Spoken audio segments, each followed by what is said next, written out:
हमारे देश में हर धर्म के गुरु हैं जिन्हें लोग काफी प्राथमिकता देते हैं। यहाँ तक कि लोग उनके लिए मर मिटने तक के लिए तैयार हो जाते हैं, फिर चाहे वो कानून की नजर में गलत ही क्यों ना हो, मगर लोग उसे सही ही मान लेते हैं। ऐसा ही एक जीता जागता उदाहरण है आसाराम बापू। पाकिस्तान से गुजरात आया आसूमल कुछ समय के लिए गायब हुआ तो आसाराम बनकर सबके सामने आया। अहमदाबाद में तांगा चलाकर आसूमल स्वयंभू संत आसाराम बन बैठा। धर्म का ज्ञान देते देते अकूत संपत्ति का मालिक बन गया। आसाराम पर रेप के आरोप से लेकर हत्या तक के आरोप लगे। रेप के मामले में दोषी पाए जाने पर बीते 11 साल से आजीवन कारावास की सजा काट रहा था आसाराम। अब मेडिकल ग्राउंड पर अंतरिम जमानत कोर्ट से मिल गई तो एक बार फिर उठी है आसाराम की वो दशकों पुरानी कहानी जो बहुत कम लोगों को पता है।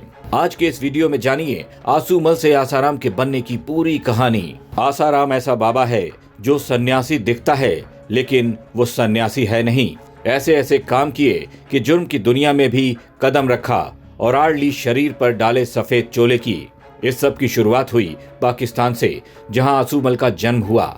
विभाजन से पहले आसाराम का जन्म 1941 में पाकिस्तान के सिंध प्रांत में एक साधारण हिंदू परिवार में हुआ था। माता पिता ने नाम रखा आसूमल थाऊमल हर पलानी। ये परिवार 1947 में देश के विभाजन के बाद पाकिस्तान से गुजरात के अहमदाबाद आ पहुंचा, जहां शुरुआती दिनों में आसाराम ने तांगा चलाया, चाय बेची, शराब बेची। शराब के नशे में हत्या करने के भी आरोप लगे लेकिन बरी हो गया। कहते हैं कि गुजरात के वीजापुर में ये चाय की दुकान आज भी है। आसूमल को जानने वाले लोगों का कहना है कि कभी इस दुकान पर आसूमल बैठा करता था और उसी समय से उसने लंबी दाढ़ी मूछ रखनी शुरू कर दी थी।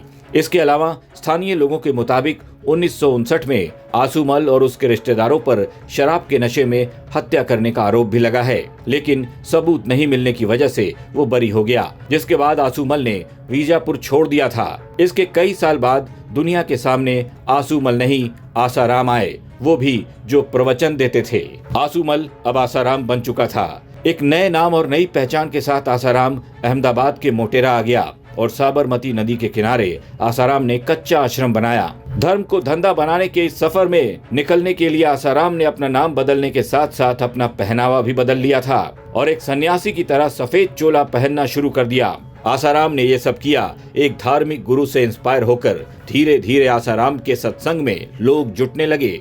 भीड़ और भक्त उसे बापूजी कहने लगे। आसूमल को आध्यात्म की तरफ मुड़ता देख पिता की मौत के बाद मां को बेटे की चिंता हुई तो शादी कर दी। आसाराम की आधिकारिक वेबसाइट के मुताबिक शादी से बचने के लिए आसूमल घर से भाग गया था और परिवार वालों को 8 दिन बाद भरूच के एक आश्रम में मिला, जिसके बाद मां ने लक्ष्मी देवी से उसकी शादी करा दी। लेकिन आसाराम का धर्मगुरु बनने का सपना अभी अधूरा था। शादी के बाद भी वो प्रवचन देने लगा। धीरे धीरे आसाराम के प्रवचनों से भक्तों का हुजूम उमड़ने लगा। फिर वो दौर आया जब आसाराम टेलीविजन पर भी नजर आया और उसके प्रवचन लोकप्रिय होने लगे। देश भर में भक्तों की तादाद बढ़ने लगी। धर्म का ज्ञान देते देते आसाराम अकूत संपत्ति का मालिक बन बैठा और देखते ही देखते उसके दरबार पर नेता से लेकर अभिनेता तक माथा टेकने लगे। बहुत ही कम समय में शैम्पू, साबुन, अगरबत्तियां और अन्य सामान बनाकर देश भर के 400 से ज्यादा आश्रमों में बेचने लगा। किसे पता था कि 4th क्लास पास लड़का अकूत संपत्ति का बेताज बादशाह बन जाएगा। अरबों रुपए का मालिक आसाराम बहुत जल्द भक्तों के बीच देवदूतों की तरह शुमार हो गया। उसका धार्मिक साम्राज्य अपने चरम पर था, लेकिन एक ही झटके में अचानक सब कुछ स्वाहा हो गया और आसाराम अर्श से फर्श पर आ गिरा। आसाराम और उसके परिवार की काली करतूतें दुनिया के सामने साल 2013 में आई। उस वक्त आसाराम पर नाबालिग लड़की के साथ दुष्कर्म करने का आरोप लगा कि 16 साल की उनकी बेटी को आसाराम ने कुटिया में बुलाया और उसके साथ दुष्कर्म किया। 15 अगस्त 2013 को आसाराम के खिलाफ केस दर्ज किया गया। 31 अगस्त को आसाराम को इंदौर से गिरफ्तार कर लिया गया। नाबालिग लड़की से दुष्कर्म का मामला सामने आने के कुछ ही महीनों के बाद 2 बहनों ने भी केस दर्ज करवाया। एक बहन ने आसाराम पर तो दूसरी बहन ने आसाराम के बेटे नारायण साईं के खिलाफ केस दर्ज करवाया। दोनों बहनों ने दुष्कर्म, अप्राकृतिक यौन संबंध और अवैध तरीके से बंधक बनाने का आरोप लगाया। बहनों का आरोप था कि आसाराम और नारायण साईं ने साल 2001 से 2006 के बीच उनका दुष्कर्म किया। इस मामले में आसाराम की पत्नी लक्ष्मी और बेटी भारती को भी आरोपी बनाया गया था। जोधपुर के आश्रम में नाबालिग लड़की के साथ रेप के मामले में आसाराम को अप्रैल 2018 में दोषी ठहराया गया था। जोधपुर की अदालत ने आसाराम को आजीवन कारावास की सजा सुनाई।